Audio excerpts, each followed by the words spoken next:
I grew up in a house where discipline wasn't optional, it was just a part of everyday life. I'm one of 4 kids, and from a pretty early age, I learned that if I wanted the freedom to do the things I enjoyed, playing sports, hanging out with friends, even just relaxing, I had to earn it first. Responsibilities came before everything else. And what that taught me really wasn't restriction, it was freedom. If I could manage my time, stay disciplined, and get things done, I earned the ability to do what I wanted. That mindset has stuck with me. One of the more unexpected places it showed up was in video games. I played a lot growing up, and looking back, that was probably my first real exposure to independent decision making.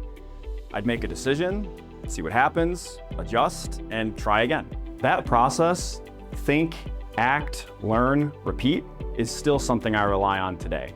My time during high school was during the financial crisis, and even if I didn't fully understand everything that was happening, I could feel it. In my family, in my community, there was a lot of stress around money. So when I started thinking about what I wanted to do with my life, I kept coming back to a simple idea. What are people always going to need help with? The answer felt pretty clear. Money. How to make it, how to manage it, make decisions around it, and how to plan for the future. And that's ultimately what led me to finance. Early in my career, I had the opportunity to work at one of the largest asset managers in the world, surrounded by people who were some of the best in the industry. That experience taught me what a high standard looks like in terms of process, preparation, and accountability. But it also taught me something just as important. You don't just copy what you see, you learn from it, you question it, and over time, you develop your own way of thinking. That's really shaped how I approach investing today. Taking what works, staying disciplined, but also being willing to adapt and think independently. Outside of work, I tend to gravitate towards things that make me think. Things like golf, travel, anything where there's a bit of problem solving involved. But just as important is the reset. Time with my wife, our son, our dogs, especially being outside, going for a walk, that's what helps me recharge and stay grounded.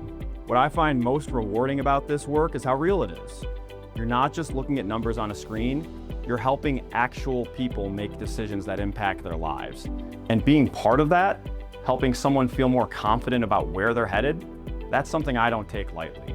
I also care a lot about mentoring and developing others, because I've had people do that for me.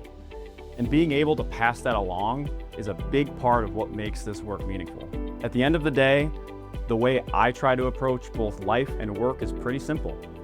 Be present, keep learning, and do the right thing. Because if you can do that consistently, the results tend to take care of themselves.